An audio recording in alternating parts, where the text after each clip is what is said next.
ہم کوچز جا کے نہیں کچھ کر سکتے، لیکن پلیئرس کو آپ کوچ بنا سکتے ہیں گراؤنڈ کے اندر. تو میرا کویشچن یہ ہوتا ہے ہمیشہ کہ آپ سینئرس کو پہلے نکالتے ہیں، 2 سال بعد وہ بےچارے کہیں لیگ کھیل رہے ہوتے ہیں، کوئی کہیں کر رہے ہوتے ہیں، چاہے 3rd ڈویژن، چاہے 1st ڈویژن، چاہے 2nd ڈویژن، پھر آ کے وہ پاکستان نیشنل ٹیم کو ریپرزینٹ کرتے ہیں اور وہ اچھا پرفارم کر رہے ہوتے ہیں. تو یہ ہمیں سوچنا چاہیے کہ دوسرے جو کنٹریز ہیں ان کی 3rd ڈویژن یا 2nd ڈویژن کی لیگ بھی ہماری پاکستان کی ڈیولپمنٹ کے اسٹرکچر سے بہت اچھی ہے. تو ہمیں یہ اس وقت ایکسیپٹ کرنے چاہیے. عماد بٹ، ابو بکر اور جتنے پلیئرز ہیں، 6-7 پلیئرز ہیں جو انہوں نے اس وقت پاکستان اولمپک کوالیفائی سے لیے بلائے اور ان کو یوز کیا، تو ان کو پہلے انہوں نے فیڈریشن جو آئی ہے اس نے کیوں نکالا ہے اور ان کو کیوں دور رکھا ہے؟ ان کو مین میچز میں، ٹورنامنٹ میں بلاتے رہتے اور زیادہ ان کا کمبینیشن ڈیولپ ہوتا رہتا اور زیادہ آپ کی بینچ اسٹرینتھ بڑھتی رہتی، اور ایک وقت آتا ہے کہ آپ کو ان آؤٹ سے کوئی فرق نہیں پڑتا. عماد بٹ اللہ نہ کرے اس کو کوئی پرابلم ہو جاتی ہے تو ہمیں پتا ہو سبسٹیٹیوشن کے ہمارے پاس دوسرا عماد بٹ اویلیبل ہے. اسی طرح فارورڈ میں رانا وحید کو کچھ ہوتا ہے، حنان شاہد کو کچھ ہوتا ہے، تو آپ کے پاس ریپلیسمنٹ ہونی چاہیے. تو ہم لوگ ڈیولپ تو کرتے نہیں ہے ٹیم. ہم لوگ تو اپنے پتہ نہیں، مجھے نہیں پتا یہ کس طرح سلیکٹ کرتے ہیں. یہ اولٹ مین نے اس دفعہ سلیکٹ کیا ٹیم تو ہمیں اس کی شیپ نظر آئی. تو آپ ہمیشہ دیکھیں جب بھی کوئی بالکل نیوٹرل سلیکشن ہوتی ہے تو اس کا رزلٹ کچھ ہو ہمیشہ. وقاص آپ کھیلتے بھی رہے ہیں مانور، ایک چھوٹی سی چیز جی کہ پلیز پلیز. ہم دیکھتے ہیں کہ جب ٹیمز جیتتی ہیں تو بہت ساری غلطیاں پردے کے پیچھے چلی جاتی ہیں، وہ اگنور ہو جاتی ہیں، لیکن جب خدا نہ خاصہ ٹیمز ہارتی ہیں، جیسے ہماری ہاکی کی پرفارمنس رہی ہے گزشتہ پوری ایک دہائی میں، اس میں چھوٹی سے چھوٹی چیزیں بھی تکلیف کا باعث بنتی ہیں، پھر ان پر بھی اعتراضات آتے ہیں. کسی پلیئر کو سلیکٹ کر لیا، کسی کو نہیں سلیکٹ کیا، اس پر بھی اعتراضات آ جاتے ہیں.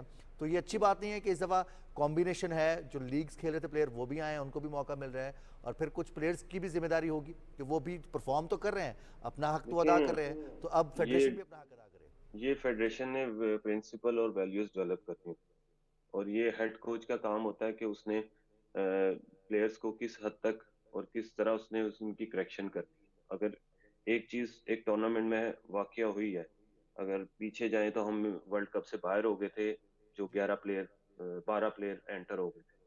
تو اس چیز کو نیکسٹ ٹائم کوچز جتنے ہیں اس چیز کو اپنے نوٹس میں رکھیں کہ ہماری ایک چھوٹی سی غلطی کی وجہ سے ہم ورلڈ کپ سے باہر ہو. جاپان کے میچ میں یاد ہو کہ ہم 12 پلیئر ہو گئے تھے جس میں خواجہ جنید صاحب کو کر دیا تھا پنش اور یہ وہ سارا.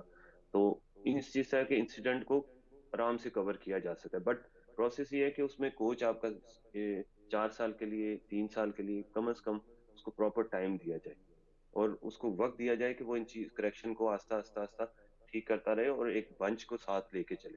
ہم ابھی اسلان شاہ میں اللہ نہ کرے کچھ ہوتا ہے، ہم سارا ملبہ جو ہوتا ہے نا، فیڈریشن، آلٹ مین، ذیشان اشرف، عثمان بھائی، ان سے ساروں کو ڈال ڈول کے تو ہم اپنا آرام سے اپنا کہہ سکتے ہیں کہ جی یہ اچھے نہیں ہیں، پلیئرز اچھے نہیں ہیں. یہ ہمیں پتہ ہی نہیں ہے کہ ڈیولپمنٹ پروسیس کیا ہے اور اس سے گزرنا کس طرح ہوتا ہے. آپ کو بچہ ایک دم ڈگری ماسٹر کرتا ہوا نہیں مل جائے گا. آپ کو پہلے بورن بیبی سے اس کو پرائمری اور سیکنڈری اور دین یونیورسٹی پہ لے جانا پڑتا ہے. تو اس کو ڈیولپ کرنے کے لیے ٹائم دینا چاہیے ہر چیز کو. یہ فیڈریشن آئی تھنک کہ اس کا ویژن ہونا چاہیے، یہ کوچ نہیں کر سکتا کیونکہ فیڈریشن نے اسائن کرنے ہوتے ہیں ہیڈ کوچز، اسسٹنٹ کوچز اور پورا بنچ بنانا ہوتا ہے. ان لکی پاکستانی ان چیزوں میں پروفیشنلزم میں بہت پیچھے ہے جس کی وجہ سے ہم ان چیزوں میں مار کھاتے ہیں.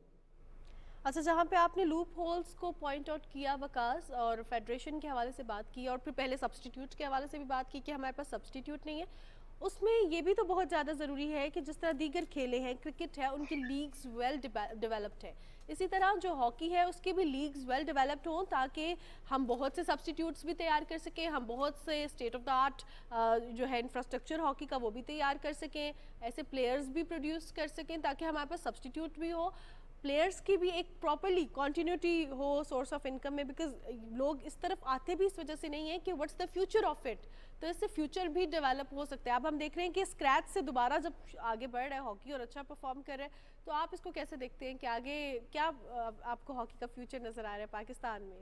دیکھیں اسپورٹس کا فیوچر ہمیشہ جو ہے وہ گورنمنٹ جو ہے وہ ڈیسائیڈ کرتی ہے. جتنے بڑے کنٹریز ہیں، آسٹریلیا ہے جو اس وقت میڈل کے 1 2 3 میں آپ چلے جائیں، China, Australia, G B, U S A, Germany, جتنے آپ اس طرح آتے جائیں گے تو اس میں آپ کو پتہ لگے گا پیچھے سے اسٹرکچر انہوں نے بنایا ہوا ہے، پیچھے سے انہوں نے جو اولمپک ان کی جو ایسوسی ایشنز ہیں